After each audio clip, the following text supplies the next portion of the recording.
l'Afrique avancera quand les Africains se soutiendront entre eux et quand les Africains arrêteront de tuer les rêves des autres Africains. C'est un youtubeur, un entrepreneur, mais aussi un influenceur web d'origine camerounaise. Est-il vraiment un escroc? Peut-on faire confiance à une personne comme lui? A-t-il vraiment les connaissances qu'il prétend détenir? Doit-on licencier un collaborateur pour cause de vol? Doit-on donner son avis sur les sujets qui fâchent quand on est un influenceur? Eh bien, c'est ce dont nous allons parler tout au long de cette vidéo. Reste avec moi.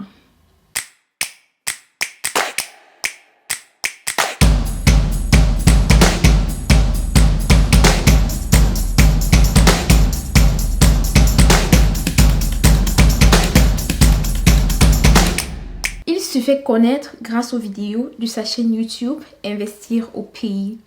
Ces vidéos et directs sont regardés dès les premières heures par plusieurs milliers de spectateurs. Ces chaînes Facebook et YouTube sont les plus suivies sur les réseaux sociaux camerounais et d'Afrique d'ailleurs, mais également par la diaspora. Il compte actuellement plus de 438 000 abonnés.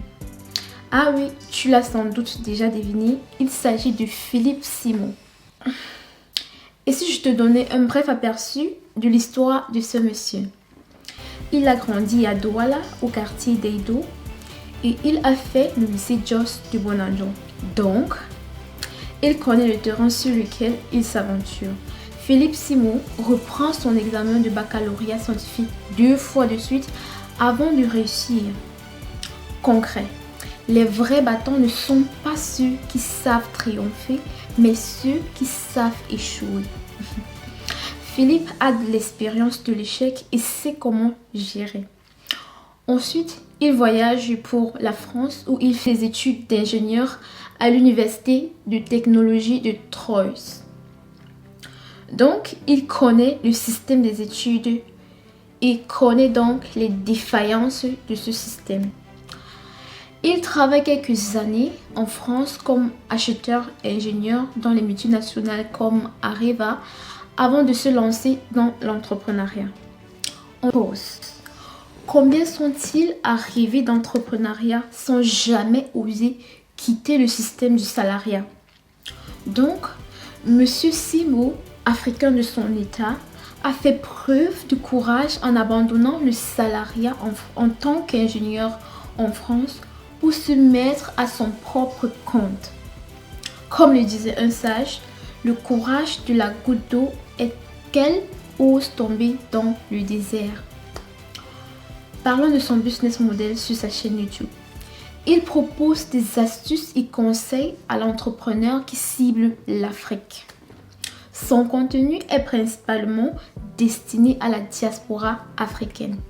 Adossé à cela, il propose des forums de discussion avec des intervenants de différents profils. Il parcourt comme coach les grandes villes d'Afrique, Douala, Yaoundé, Abidjan, Dakar, et offre des colloques et ateliers de formation et mentoring. Tu sais, comme un proverbe africain le dit, un jeune qui a beaucoup voyagé est plus âgé qu'un vieux qui est toujours resté au village. Continuons.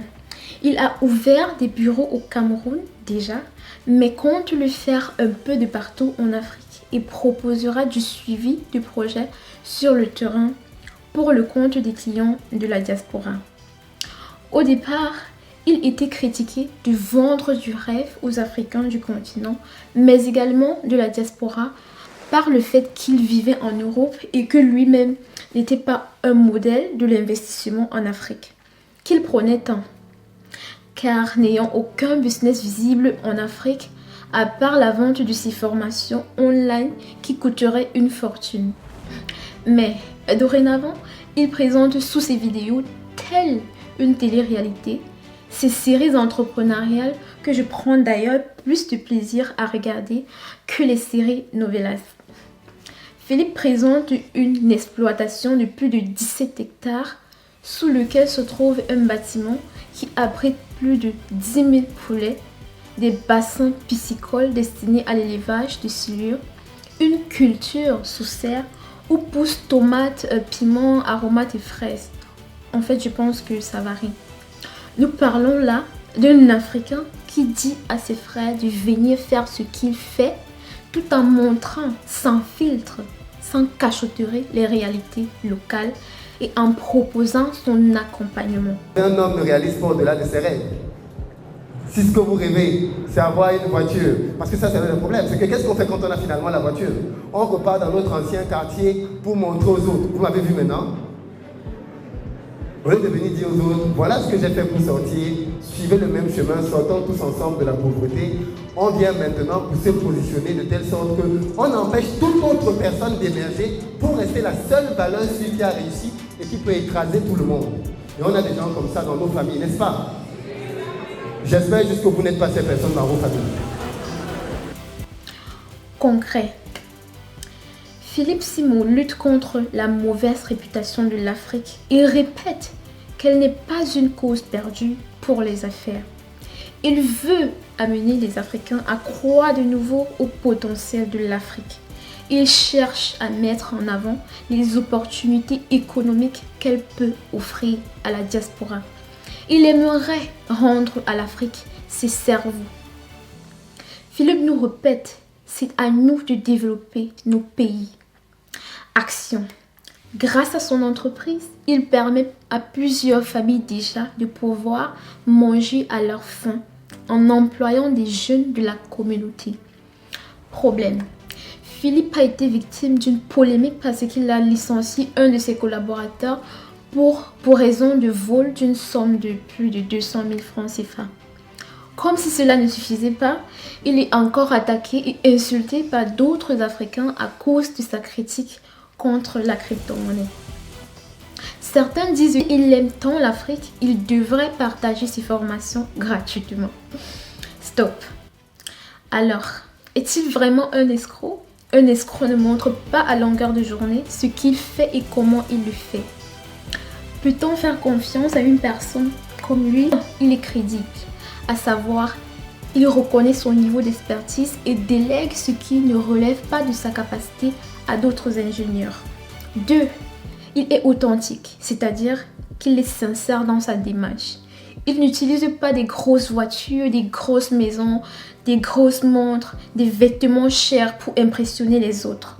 Il montre la difficulté qu'il y a dans l'entrepreneuriat sans filtre. 3.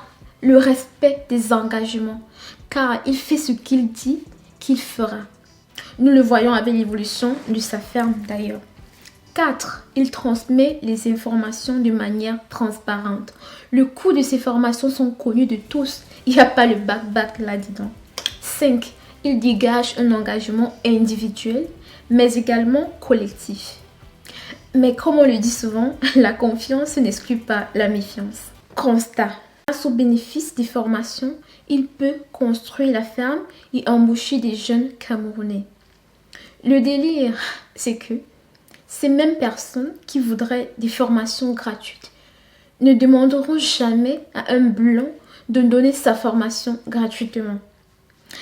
Ajoutons à ceci que nous avons tous le droit de critiquer des systèmes financiers, surtout si nous critiquons en donnant des raisons valables. Philippe Simon n'oblige personne à être du même avis que lui. Écoute ça, la critique peut être insupportable, mais elle est indispensable. Elle est comme la douleur pour le corps humain. Elle attire l'attention sur ce qui ne va pas. Ce qu'il y a de honteux dans les propos de ces gens qui jugent Philippe est le fait qu'ils vont jusqu'à tolérer un vol organisé dans une société en naissance, juste à cause de la jalousie. Si tu tolères déjà un vol dans une entreprise comme celle-là, le phénomène se répétera par celui qui a d'abord commis le vol, mais les autres collaborateurs commenceront également à voler. Constat. Le voleur crie pour que le volé tremble. pour ceux qui comprennent. Le pire, c'est que des youtubeurs africains comme lui espèrent aussi voler ses clients, les clients de Philippe, en dénigrant tout le travail abattu par celui-ci. C'est en fait à ce moment-là que je me pose la question à savoir, quand est-ce que nous, Africains, comprendrons que c'est en se soutenant mutuellement qu'on pourra avancer plus rapidement. Ce n'est pas en dénigrant le travail de notre frère concurrent que le nôtre fructifiera. D'accord? Comment une personne de sensé et qui entreprend également peut-elle faire des directs de plus de 4 heures de temps pour dénigrer son frère africain qui se bat comme elle? Mais comme le dit Wemboja Oleya, ce n'est pas une injure ou un affront qui empêche le soleil de se coucher. Philippe, lui, il est zen. Les faits. Nous devons admettre que grâce à Philippe, beaucoup de jeunes de la diaspora qui avaient des doutes et de la peur à investir en Afrique se trouvent galvanisés par ses œuvres et beaucoup retournent ou programment leur retour en Afrique pour investir. La preuve, il n'y a qu'à voir l'augmentation du nombre de jeunes qui parlent aujourd'hui de l'entrepreneuriat sur les réseaux sociaux. Écoute, je n'essaie pas de dire que Philippe est un génie et que grâce à lui, le continent sera sauvé d'ici peu. J'affirme juste que c'est un jeune à respecter et à encourager car il nous fait voir les dessous de l'entrepreneuriat, le parcours de l'entrepreneur, mais surtout, il nous montre des secrets longtemps cachés par ceux qui ont réussi à se démarquer dans le business en Afrique. Avant, ceux qui réussissaient racontaient en survolant leur vrai parcours. Mais grâce aux interviews de Philippe, par exemple, nous pouvons avoir certaines réponses aux questions que nous cherchions, mais également de l'inspiration pour notre business. Le pire, c'est que beaucoup d'Africains attendent juste confortablement, assis dans leur canapé, à ne rien faire, qu'il échoue, pour qu'ils disent qu'il n'y a rien à faire en Afrique à cause des dirigeants et de la corruption. Mais le gars bosse dur et ses détracteurs avaleront leur salive. Concret. Arrêtons d'aimer l'Afrique quand nous allons juste en vacances. Parce que si nous ne faisons rien, l'Occident achètera nos terres. Et quand nous reviendrons, nous serons des étrangers chez nous. Concret. Arrêtons de penser que c'est le travail d'une catégorie de personnes de penser au développement de l'Afrique. Car chaque Africain, aussi petit soit-il, a un devoir envers ce continent. Ce devoir, Philippe est en train de le remplir à sa manière. Et j'espère que nous pourrions tous faire pareil au mieux. Mais l'essentiel, c'est de faire quelque chose de constructif et d'arrêter les critiques qui ne nous font pas avancer dans le bon sens. Montrons que nous pouvons nous souder les côtes et amenons notre frère à aller aussi loin que possible dans l'entrepreneuriat en Afrique. Pendant que nous passons notre temps à critiquer un frère, les autres construisent des usines de transformation pour nous vendre nos matières premières transformées. Choisissons de mener les vrais combats et dirigeons notre colère vers les personnes adéquates. Aimons l'Afrique, vivons l'Afrique et construisons l'Afrique. Possible que nous ne vivions pas tous la réalité d'un empire africain si fort, si puissant qu'il imposerait le respect de l'humanité. Mais nous pouvons cependant, durant notre vie, travailler et œuvrer à faire de ce projet une réalité pour une autre génération. Des panafricains sont morts pour ça, pour nous. C'était Aïcha Yogoé. Ici, on parle de l'ascension de l'Afrique.